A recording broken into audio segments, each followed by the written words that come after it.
ಈಗ recent days ನಲ್ಲಿ social ಮೀಡಿಯಾದಲ್ಲಿ most searched word and trend ಆಗ್ತಾ ಇರೋ ಟಾಪಿಕ್ ಯಾವ್ದು ಗೊತ್ತಾ? How to port BSNL. And already ಈಗ ಬಹಳ ಜನ ಜಿಯೋ ಅಥವಾ ಏರ್ಟೆಲ್ ಇಂದ BSNL ಗೆ ಪೋರ್ಟ್ ಆಗಿದ್ದಾರೆ. ಅಂಡ್ ಆಲ್ಸೋ ಇನ್ನು ಕೆಲವು ಜನ BSNL ಗೆ ಪೋರ್ಟ್ ಆಗಕ್ಕೆ ರೆಡಿ ಆಗ್ತಾ ಇದ್ದಾರೆ. ಇದಕ್ಕೆ ರೀಸನ್ ನಿಮಗೆ ಗೊತ್ತೇ ಇರೋದೆ. July 3, 2024 Airtel, Jio, idea telecom ಕಂಪನಿಗಳು ಎಲ್ಲ ರೀಚಾರ್ಜ್ ಪ್ಲಾನ್ಸ್ ನ ಜಾಸ್ತಿ ಮಾಡಿರೋದು. ಅದು ಕೂಡ 26% ಅಷ್ಟು. ಈ ಟೆಲಿಕಾಂ ಕಂಪನಿಗಳು ಈ ಎಲ್ಲ ರೀಚಾರ್ಜ್ ಪ್ಲಾನ್ ನ ಜಾಸ್ತಿ ಮಾಡಿರೋದ್ರಿಂದ ನಮ್ಗೀಗ ಯಾವ ರೀತಿ ಆಗಿದೆ ಅಂದ್ರೆ, ಈಗ ಒಂದು ಹೊಸ ಮೊಬೈಲ್ ಫೋನ್ ನ ತಗೊಳಕ್ಕೆ ನಮ್ಗೆ ಎಷ್ಟು ದುಡ್ಡು ಖರ್ಚಾಗುತ್ತೋ ಅದಕ್ಕಿಂತ ಜಾಸ್ತಿ ಇದನ್ನ ಮೇಂಟೈನ್ ಮಾಡೋಕೆ ಖರ್ಚಾಗ್ತಿದೆ. ಯಾಕಂದ್ರೆ ಅದಕ್ಕೆ ರೀಚಾರ್ಜ್ ಮಾಡಿಸ್ಬೇಕಲ್ಲ. ಅಂಡ್ ಆಲ್ಸೋ ಈಗ ಎಲ್ಲರಿಗೂ ತಮ್ಮ ಹತ್ರ ಇರೋ ಮೊಬೈಲ್ ಫೋನ್ಗಿಂತ ಜಾಸ್ತಿ ಅದಕ್ಕೆ ಹಾಕ್ಸೋ ರೀಚಾರ್ಜ್ ಪ್ಲಾನೇ ಕಾಸ್ಟ್ಲಿ ಅನಿಸ್ತಾ ಇದೆ. ಸರಿ, ಈಗ ರೀಚಾರ್ಜ್ ಪ್ಲಾನ್ ಜಾಸ್ತಿ ಇದೆ, ಏನ್ ಹಾಕ್ಸಂಬಿಡು ಅಂತ ಅನ್ಕೊಂಡಿದ್ರಿಗಿನ ಒಂದಿನ ನಮ್ಮ ಮೊಬೈಲ್ನಲ್ಲಿ ಡಾಟಾ ಎಲ್ಲೇ ಇರೋಕ್ಕಾಗ್ತಿಲ್ಲ. ಒಂದ್ ವೇಳೆ ನಮ್ಮ ಹತ್ರ ದುಡ್ಡು ಇಲ್ಲ ಅಂತಂದ್ರು ಫ್ರೆಂಡ್ಸ್ ಹತ್ರ ಸಾಲ ಸೋಲಾದ್ರೂ ಮಾಡಿನೂ ರೀಚಾರ್ಜ್ನ ಹಾಕ್ಸ್ತಾ ಇದ್ದೀವಿ. ಯಾಕಂದ್ರೆ ನಾವೀಗ ಈ ಇಂಟರ್ನೆಟ್ಗೆ ಅಷ್ಟೊಂದು ಅಡಿಕ್ಟ್ ಆಗ್ಬಿಟ್ಟಿದ್ದೀವಿ. ಅಂಡ್ ಆಲ್ಸೋ ಈಗ ನಾವೆಲ್ಲರೂ ಯಾವ ರೀತಿ ಈ ಇಂಟರ್ನೆಟ್ಗೆ ಅಡಿಕ್ಟ್ ಆಗಿದ್ದೀವಿ ಅಂದ್ರೆ, ಒಂದಿನ ನಾವು ಒಂದೊಪ್ಪತ್ತು ಊಟ ಇಲ್ಲದೆ ಇರ್ತೀವತ್ತು ಮೊಬೈಲ್ನಲ್ಲಿ ಡಾಟಾ ಇಲ್ಲದೆ ಮಾತ್ರ ಇರೋಕ್ಕಾಗಲ್ಲ. ಅಷ್ಟೊಂದು ನಾವೀಗ ಈ ಇಂಟರ್ನೆಟ್ಗೆ ಅಡಿಕ್ಟ್ ಆಗಿದ್ದೀವಿ. ಅಂಡ್ ಆಲ್ಸೋ ಈ ವಿಷಯ ನಮ್ಮ ದೊಡ್ಡ ಅಣ್ಣಗೂ ಗೊತ್ತು, ಅದೇ ಮುಖೇಶ್ ಅಂಬಾನಿ. ಸೊ ಅದಕ್ಕೆ ಅವರು ದಿನದಿಂದ ದಿನಕ್ಕೆ ಮೊಬೈಲ್ ರೀಚಾರ್ಜ್ ಪ್ಲಾನ್ನ ಜಾಸ್ತಿ ಮಾಡ್ತಿದ್ದಾರೆ ಹೊತ್ತು ಕಡಿಮೆ ಮಾತ್ರ ಮಾಡ್ತಿಲ್ಲ. ಅಟ್ಲೀಸ್ಟ್ ಏರ್ಟೆಲ್ ಇಲ್ಲ ಐಡಿಯಾಗೆ ಪೋರ್ಟ್ ಆಗಂದ್ರೆ ಅವರು ಕೂಡ ರೀಚಾರ್ಜ್ ಪ್ಲಾನ್ ಪ್ರೈಸ್ನ ಇನ್ಕ್ರೀಸ್ ಮಾಡಿದ್ದಾರೆ. ಆ್ಯಕ್ಚುಲಿ ಹೇಳ್ಬೇಕಂದ್ರೆ ಈ ಜಿಯೋ, ಏರ್ಟೆಲ್, ಐಡಿಯಾದವರು ಇವರೆಲ್ಲರೂ ಮಾತಾಡ್ಕೊಂಡೆ ಈ ರೀಚಾರ್ಜ್ ಪ್ಲಾನ್ ಪ್ರೈಸ್ನ ಜಾಸ್ತಿ ಮಾಡಿದ್ದಾರೆ ಅನ್ಸುತ್ತೆ. ಸ್ಟಾರ್ಟಿಂಗ್ನಲ್ಲಿ ಜಿಯೋ ಬಂದಾಗ ಫ್ರೀಯಾಗಿ ಅನ್ಲಿಮಿಟೆಡ್ ಕಾಲ್ಸ್ ಮತ್ತೆ ಫ್ರೀ ಡಾಟಾನ ಕೊಡ್ತಾ ಇತ್ತು. ಅಂಡ್ ಎಲ್ಲರೂ ಅದನ್ನು ತಗೊಳ್ತಾ ಇದ್ರು. ಅಂಡ್ ಈಗ ಜಿಯೋ ರೀಚಾರ್ಜ್ ಪ್ಲಾನ್ನ ಬೈ ಮಾಡೋಕ್ಕೆ ದುಡ್ಡು ಕೊಟ್ಟು ತಾಣೋಕ್ಕೂ ಹಿಂದೆ ಮುಂದೆ ನೋಡ್ತಾ ಇದ್ದೀವಿ. ಒಂದು ಕಾಲದಲ್ಲಿ ಜಿಯೋ ರೀಚಾರ್ಜ್ 3 ತಿಂಗಳಿಗೆ 300 ರೂಪಾಯಿ ಇದ್ರೆ ಈಗ 1 ತಿಂಗಳಿಗೆ 300 ರೂಪಾಯಿ ಮಾಡಿದ್ದಾರೆ. ಅಂಡ್ ಇವರು ಬರ್ತಾ ಬರ್ತಾ ರೀಚಾರ್ಜ್ ಪ್ಲಾನ್ನ ಜಾಸ್ತಿ ಮಾಡ್ತಿದ್ದಾರೆ ಹೊತ್ತು ಕಡಿಮೆ ಮಾತ್ರ ಮಾಡ್ತಿಲ್ಲ. ಸೊ ಇಂಥ ಒಂದು ಟೈಮ್ನಲ್ಲಿ ಎಲ್ಲರಿಗೆ ಮೊಬೈಲ್ ರೀಚಾರ್ಜ್ನಲ್ಲಿ ದುಡ್ಡು ಉಳಿಸೋಕ್ಕೆ ಕಾಣಿಸ್ತಾ ಇರೋದು ಒಂದೇ ಆಪ್ಷನ್, BSNLಗೆ ಪೋರ್ಟ್ ಆಗೋದು. ಬಟ್ ಆದರೆ ಇಲ್ಲಿ BSNL ನೆಟ್ವರ್ಕಿಗೆ ಪೋರ್ಟ್ ಆಗೋಕ್ಕೆ ಒಂದು ಪ್ರಾಬ್ಲಮ್ ಇದೆ. BSNL ಬಂದ್ಬಿಟ್ಟು ಜಿಯೋಕಿನ 15 ವರ್ಷದ ಹಿಂದೆಯಿಂದನೂ ನಮ್ಮ ಇಂಡಿಯಾದಲ್ಲಿದೆ. ಅಂಡ್ ಇದನ್ನ ರನ್ ಮಾಡ್ತಾ ಇರೋದು ಗೌರ್ಮೆಂಟ್ ಅನ್ನೋದು ನಿಮಗೆ ಗೊತ್ತಿರೋ ವಿಷಯ.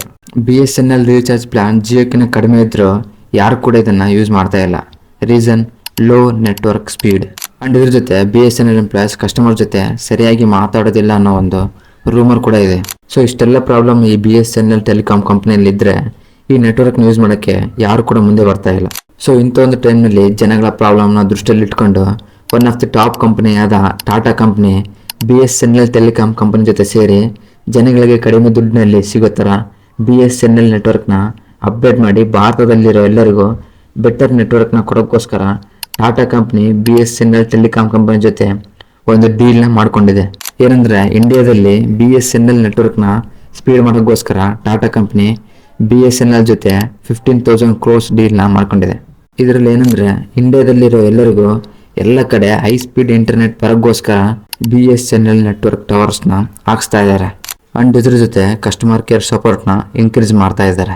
ಅಂಡ್ ಆಲ್ಸೋ 2025ರಲ್ಲಿ 5G ನೆಟ್ವರ್ಕಿಗೆ ಅಪ್ಡೇಟ್ ಮಾಡೋಕ್ಕೆ ರೆಡಿ ಆಗ್ತಾ ಇದ್ದಾರೆ. ಗೌರ್ಮೆಂಟ್ಗೆ BSNLನ ಡೆವಲಪ್ ಮಾಡೋ ಒಂದು ಉದ್ದೇಶ ಇದ್ರೆ ಇದೇ ಒಂದು ಒಳ್ಳೆ ಸಮಯ ಅಂತಾನೆ ಹೇಳ್ಬೋದು. ಯಾಕಂದ್ರೆ ಇವ್ರ ಜೊತೆ ಈಗ ಒನ್ ಆಫ್ ದಿ ಟಾಪ್ ಕಂಪನಿಯಾದ ಟಾಟಾ ಕಂಪನಿ ಇವ್ರ ಜೊತೆ ಇದೆ. ಅಂಡ್ ಆಲ್ಸೋ ಈಗ ಸೋಷಿಯಲ್ ಮೀಡಿಯಾದಲ್ಲಿ #I support BSNL and #port to BSNL ಅಂತೇಳಿ BSNL ಕಂಪ್ನಿಗೆ ಸಪೋರ್ಟ್ ಮಾಡ್ತಾ ಇದ್ದಾರೆ. ಒಂದು ಕಾಲದಲ್ಲಿ ಆದ್ರಾಗಿನ ಪ್ರಪಂಚ ಎಲ್ಲ 4Gನಲ್ಲಿದ್ದರೆ BSNL ಮಾತ್ರ 3Gನಲ್ಲಿತ್ತು. ಅಂಡ್ ಆಲ್ಸೋ ಎಲ್ಲರೂ 5G ನೆಟ್ವರ್ಕಿಗೆ ಅಪ್ಡೇಟ್ ಆಗ್ತಾ ಇದ್ರೆ BSNL ಮಾತ್ರ 4G ಸ್ಟಾರ್ಟಿಂಗ್ ಸ್ಟೇಜ್ನಲ್ಲಿ ಇದೆ. ಬಟ್ ಈಗ ಒಂದು ದೊಡ್ಡ ರೇಂಜ್ನಲ್ಲಿ ಚೇಂಜಸ್ ಆಗೋ ಚಾನ್ಸಸ್ ಇದೆ ಅಂತಲೇ ಹೇಳ್ಬೋದು.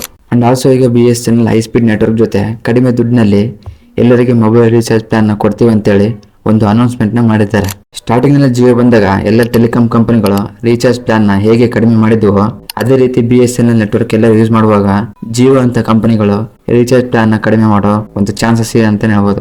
ಅಂಡ್ 2025ರಲ್ಲಿ ಜಿಯೋ, ಐಡಿಯಾ, ಏರ್ಟೆಲ್ ಅಂತ ಟೆಲಿಕಾಂ ಕಂಪನಿಗಳು ಅಂಗಡಿ ಬಂದ್ ಮಾಡಿಕೊಂಡು ಮನೆಗೆ ಹೋಗೋ ಚಾನ್ಸಸ್ ಇದೆ ಅಂತ ಅನ್ಸುತ್ತೆ. ಯಾಕಂದ್ರೆ ಈಗಿಂದಾನೆ ಎಲ್ಲರೂ BSNLಗೆ ಪೋರ್ಟ್ ಆಗ್ತಾ ಅದಕ್ಕೆ ಸಪೋರ್ಟ್ ಮಾಡ್ತಾ ಇದ್ದಾರೆ. ಇನ್ ಕೇಸ್ ನೀವೇನಾದ್ರೂ BSNLಗೆ ಪೋರ್ಟ್ ಆಗ್ತಾ ಇದ್ದೀರಾ ಇಲ್ಲ ಆಲ್ರೆಡಿ ಪೋರ್ಟ್ ಆಗಿದ್ರ ಅನ್ನೋದಾದ್ರೆ ಕಾಮೆಂಟ್ ನಲ್ಲಿ I port to BSNL ಅಂತೇಳಿ ಕಾಮೆಂಟ್ ಹಾಕಿ. ಅಂಡ್ ಕೊನೆಯದಾಗಿ ಈ ವಿಡಿಯೋನ ಇಲ್ಲಿವರೆಗೂ ನೋಡೋದಕ್ಕೆ thank you so much. And video ಇಷ್ಟ ಆಗಿದ್ರೆ ವಿಡಿಯೋಗೆ ಒಂದು ಲೈಕ್ ಮಾಡಿ.